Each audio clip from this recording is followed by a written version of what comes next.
Amina, msichana maskini, alisalia hai baada ya mateso ya kikatili ya shangazi yake baada ya wazazi wake wote kufariki. Shangazi yake alikata nywele zake bila kujua kwamba nywele hizo ndizo zilikuwa suluhisho pekee ambalo kijiji chote kilihitaji ili kuishi. Hadithi hii itakushangaza unapoisikiliza hadi mwisho. Katika kijiji cha kale kilichozungukwa na milima kinachojulikana kwa mandhari yake nzuri ya asili, aliishi msichana mmoja aliyeitwa Amina. Aliishi kwa furaha na wazazi wake katika nyumba ndogo ya udongo iliyojengwa kwa matofali ambayo ingawa ilikuwa ndogo, ilijaa joto la upendo na kicheko. Amina alikuwa wa ajabu sana. Tofauti na wasichana wengine wa kijijini ambao walisuka nywele zao kwa misuka myororo, Amina alikuwa kiumbe cha pekee cha miungu. Uzuri wake ulikuwa wa kushangaza, lakini nywele zake ndizo zilizowafanya watu kusimama kimya. Zilikuwa ni muujiza wa kimungu, tundu za giza la usiku wa manane zikitandamana na nyeupe safi inayong'aa. Haikuwa rangi ya kijivu ya uzee, bali nyeupe iliyong'aa kama nyota. Zilikuwa nene, ndefu sana, zikifikia kiunoni mwake na zilionekana kuwa na uhai wake mwenyewe. Alipotembea, nywele zake zilipepea kama joho la kifalme na hata gizani, tundu nyeupe zilitoa mwangaza mdogo wa kimungu. Kila mtu kijijini alipendezwa na nywele zake, lakini kupendezwa haraka ikageuka kuwa wivu. Wanawake wazee walinongoneza nyuma ya mabua yao na wasichana wachanga waliluma midomo yao kwa wivu, wakitamani wangekuwa na hata nusu ya uzuri wake. Akijua hatari ya umakini wa namna hii, mama wa Amina alimketi karibu na moto mara kwa mara, akisuka nywele hizo za ajabu kwa mikono inayotetemeka. Alimtazama Amina machoni na kumshauri, akisema, "Amina, mwanangu, sikiliza maneno ya mama yako. Lazima ubaki mnyenyekevu na mpole kwa kila mtu, vijana na wazee. Usikubali kiburi kiingie moyoni mwako kwa sababu ya uso wako au nywele zako. Kumbuka, uzuri hufifia kama jua la jioni, lakini tabia njema, hiyo ndiyo jua lisilowahi kutua. Tabia njema daima hushinda uzuri." Amina alizishika maneno haya karibu na moyo wake, akivaa unyenyekevu wake kama ngozi ya pili. Lakini maisha hayana uhakika. Mchana mmoja wa bahati mbaya, wingu jeusi likashuka juu ya nyumba yao ya furaha. Baba wa Amina, mwanaume mwenye nguvu, ghafla alianguka kwa homa kali. Licha ya juhudi za Amina za kumpoza kwa vitambaa vilivyoloana na mchanganyiko wa mitishamba, homa haikutosheka. Kufikia jioni, mzabibu wa familia akapumua pumzi yake ya mwisho. Ilikuwa hasara kubwa na kuchukiza kwa familia. Mama wa Amina, aliyempenda mumewe zaidi ya maisha yake mwenyewe, hakuweza kustahimili maumivu. Mshtuko ulikuwa mkubwa mno. Siku iliyofuata, alikamata kifua chake na kufa kwa mshtuko wa moyo, akiungana na mumewe katika nchi ya mababu. Katika muda wa saa 48 tu, Amina alibadilika kutoka binti mpendwa hadi yatima pekee. Aliwazika sambamba, machozi yake yakianguka kama asidi juu ya udongo mpya. Alibaki peke yake katika ulimwengu baridi, akizungukwa na huzuni, machozi na kumbukumbu za uchungu za upendo aliopoteza. Msiba haukuisha hapo. Wakazi wote wa kijiji walimuita msichana mwovu, wakimdai kuwa amewaua wazazi wake. Kwa hivyo, kijiji chote kiliampuka. Mjomba wa Amina, ndugu mdogo wa baba yake, aliona fursa katika maumivu yake. Alikuwa mwanaume mchoyo. Alimfukuza Amina kutoka shambani la baba yake. "Ardhi hii ni ya wanaume wa familia," alipiga kelele, akitupa mifuko yake katika mavumbi mekundu. "Nenda utafute njia yako. Msichana hana urithi hapa." Amina aliwaangalia jirani zake, watu wale wale ambao wazazi wake walikuwa wamewapa chakula wakati mazao yao yaliposhindwa, lakini walimgeuzia migongo, wakifunga milango yao. Walimwogopa mjomba. Amina alilia kwa uchungu alipoona jinsi ulimwengu ulivyoweza kumgeukia haraka yatima. Aligundua kwamba bila pesa au wazazi, alikuwa haonekani. Bila chaguo na pasipo mahali pa kulaza kichwa chake, alibandika vitu vyake vichache na kuanza safari ndefu kwenda kijiji kinachopakana, kukaa na familia yake pekee iliyobaki, shangazi yake.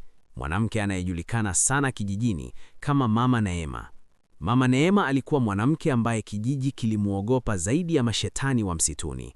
Alijulikana kwa ulimi mkali kama wembe na moyo kama jiwe gumu. Alikuwa na binti mmoja aliyeitwa Zawadi. Zawadi alitendewa kama yai la udhaifu. Hakuwahi kuinua kidole, hakuwahi kufagia sakafu, wala hakuwahi kuteka maji. Mama Neema alikuwa akiapa mara kwa mara kwa wanawake wa sokoni, binti yangu ameandikiwa Ikulu, hatajua mateso ya mwananchi wa kawaida kamwe. Yeye ni dhahabu katikati ya mawe. Amina alipofikia akiwa na mavumbi na madoa ya machozi, Mama Neema alitabasamu, lakini haikuwa tabasamu la kukaribisha. Ilikuwa tabasamu la mwindaji anapoona mawindo. "Ingia mpwa wangu," alisema, sauti yake ikimwagika asali ya bandia. "Utakaa." Lakini moyoni mwake alipanga kumtumia Amina kama mtumwa. Kila mtu kijijini alimjua Mama Neema kuwa msumbufu sana, asiye na huruma na mwovu. Watu waliepuka njia yake kuokoka na usumbufu wake.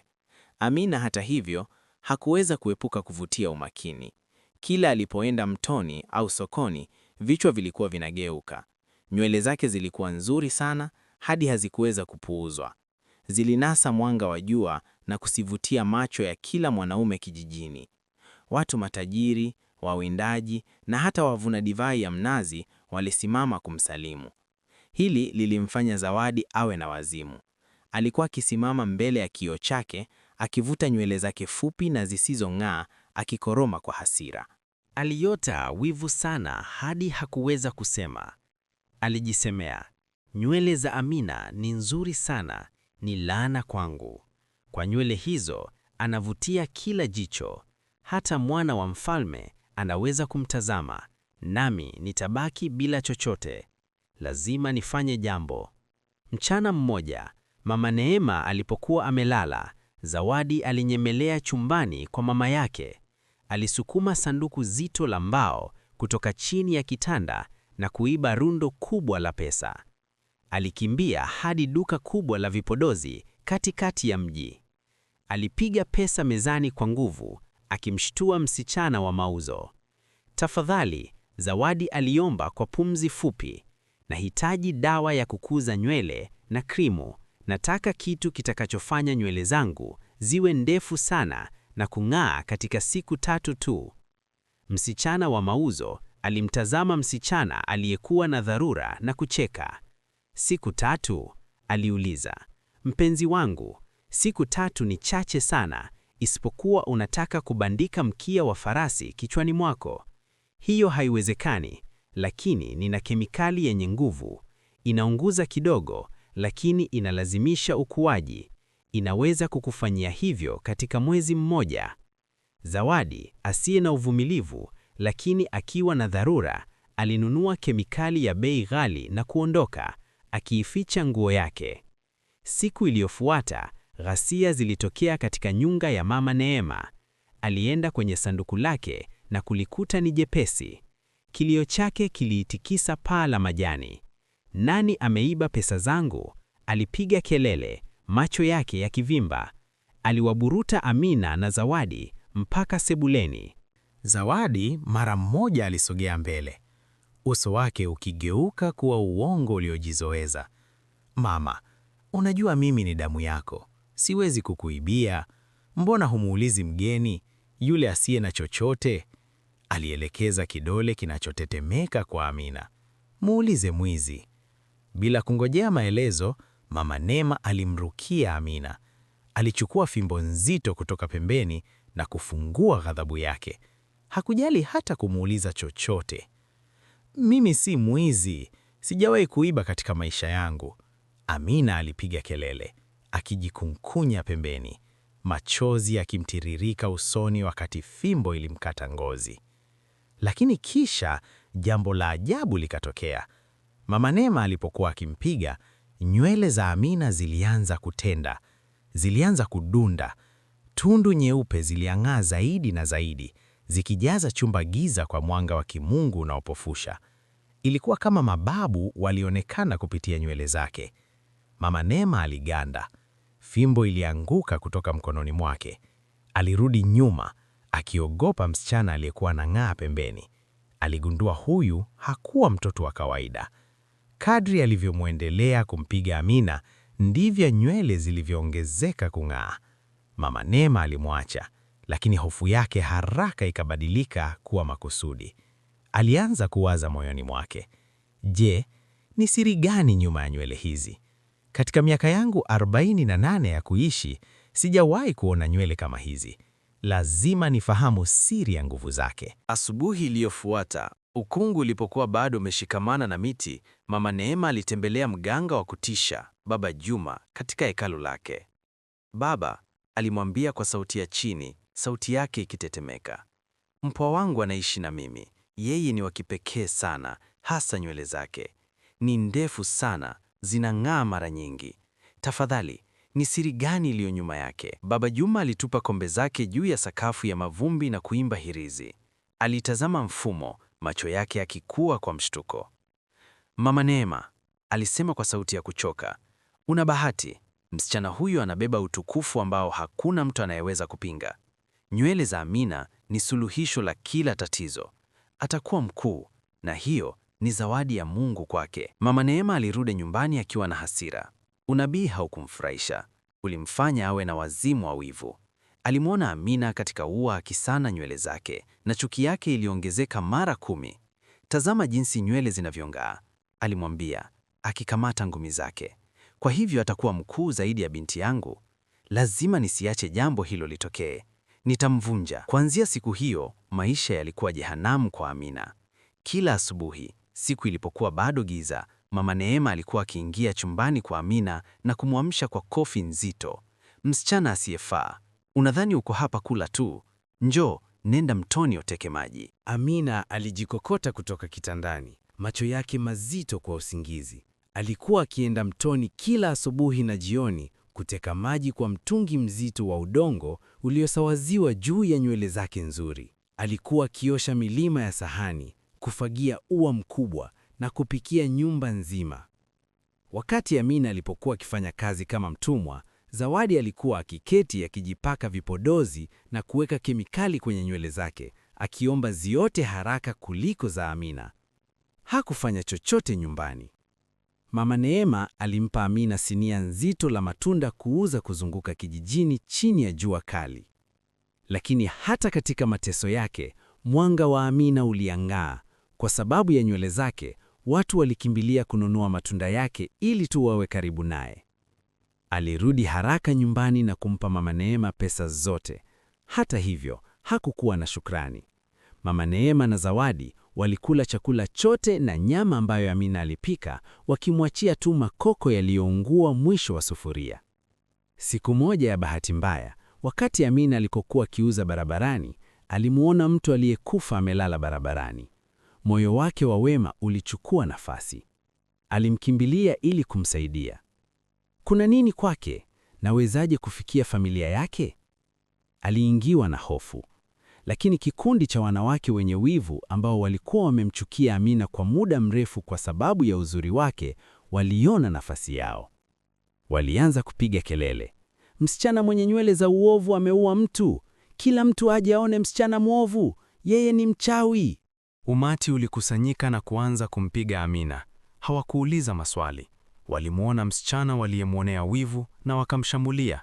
Walimkofi, kumkanyaga kwenye mavumbi na kurarua nguo zake. Amina alijikunjua kwa mpira, akililia huruma ambayo haikuja. Walimpiga hadi akaumia na kuvunjika. Amina aliporudi nyumbani akiwa na damu na uchafu, Mama Neema alisimama mlangoni. Alijua Amina hangeweza kufanya jambo kama hilo, lakini wivu ulimfanya apige kelele, wewe aibu, unaleta fedheha nyumbani humu. Wewe na nywele hizi za laana, nitamaliza hili leo, nitakata nywele zako sasa. Mama Neema alipiga kelele.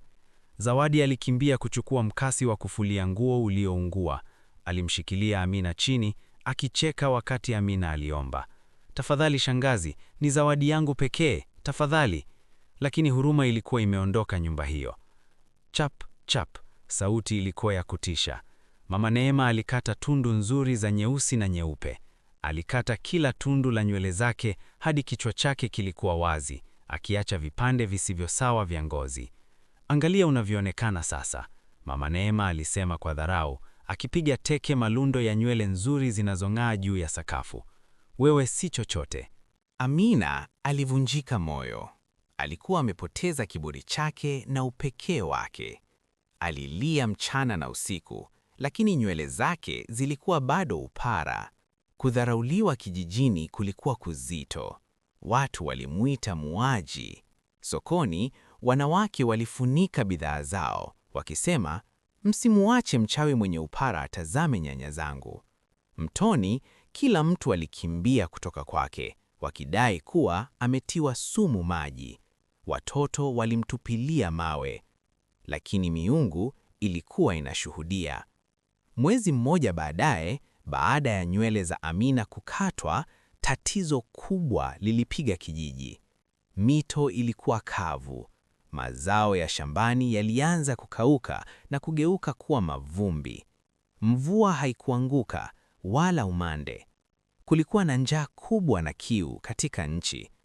Mfalme wa kijiji alianza kutafuta suluhisho la tatizo katika nchi. Kwa hivyo, alifanya uamuzi kwamba mtu yeyote anayeweza kuleta suluhisho la tatizo atapata nusu ya ufalme wake. Kila mtu kijijini alianza kutafuta suluhisho. Waganga wa kienyeji katika nchi walianza kuwasiliana na miungu, wakitoa dhabihu za wanyama. Makasisi walianza kuomba suluhisho.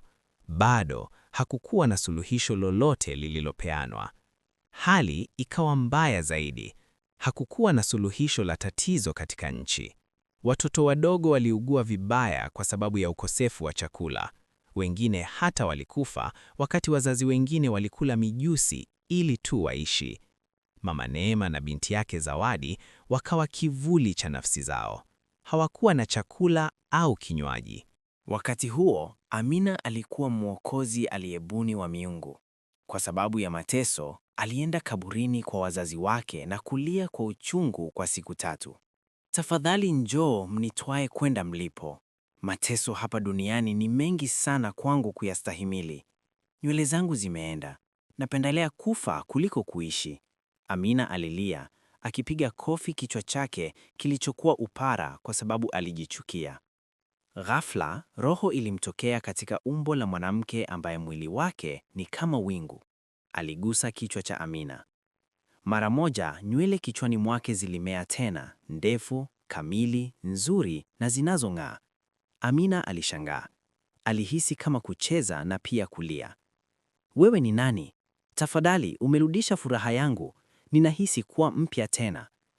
Roho haikujibu, lakini ilijibu, Amina, wewe ni mwokozi katika ulimwengu wako. Nenda sasa kijijini, kata tundu moja la nywele zako na uweke katika mto uliokauka. Baada ya siku moja, mto utaanza kutiririka kwa maji mengi. Na uzike tundu 100 hasa za nywele zako katika makutano ya kijiji. Na baada ya siku moja pia, kijiji kitakuwa na wingi wa chakula. Mara moja, kiumbe kiliondoka.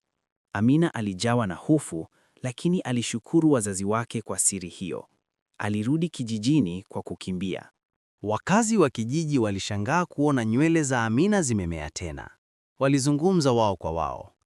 Aliotesha vipi nywele zake haraka hivi? Lazima awe mwovu. Lakini Amina hakuliangalia zungumzo lao. Alienda mara moja ikulu. Enyi utukufu wako, nina suluhisho la tatizo katika nchi yetu. Msichana mdogo, unadhani tunacheza hapa? Ondoka mbele yangu kabla sijakutupa kwenye pango la simba. Mfalme alipiga kelele. Amina alimsihi mfalme, sichezi, kweli nina suluhisho, tu nipe ruhusa.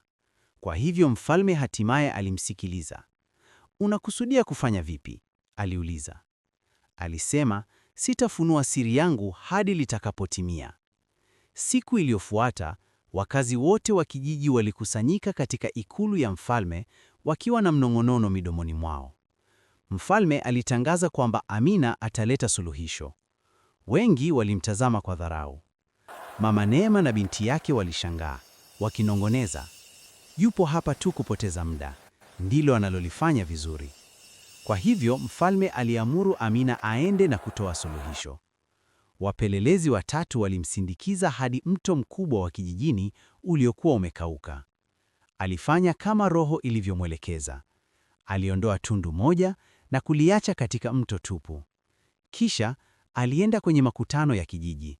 Aliondoa tundu 100 hasa za nywele zake na kuzizika. Mara moja alirudi ikulu na kuambia mfalme na watu kwamba imekamilika. Kesho asubuhi kijiji kitaamka kukutana na maji mengi na chakula. Watu wengi walimshuku, wengine hata walitishia kumuua kesho kwa kupoteza muda wao. Asubuhi iliyofuata, mgurumiza ulitikisisha ardhi. Kijiji kizima kiliamka kukutana na mito yao yote ikitiririka kwa maji mengi. Mazao ya shambani yalikuwa mazuri tena. Watoto wao na wanyama walipona. Kijiji kilijawa na furaha kutazama miujiza ambayo nywele za Amina zilifanya. Mvua nzito ilianza kunyesha, lakini wakazi wote walicheza katika mvua, pamoja na Amina na mfalme. Mfalme alifurahi, aliamuru sherehe kubwa. Alimuita Amina mbele. Kuanzia leo, mfalme alitangaza, Amina ni wa pili madarakani. Yeye ni mama wa nchi. Mfalme na watu walimhifadhi Amina, wakicheza na kuimba jina lake. Mama Neema na binti yake walisimama nyuma wakiwa na matambara. Wivu wao ulibadilika kuwa aibu inayowaka. Walimtazama msichana waliyemnyanyasa akiwa mwanamke mwenye nguvu zaidi katika nchi. Amina akawa mwanamke tajiri zaidi kijijini, akithibitisha kwamba haijalishi shida, moyo mwema daima utashinda.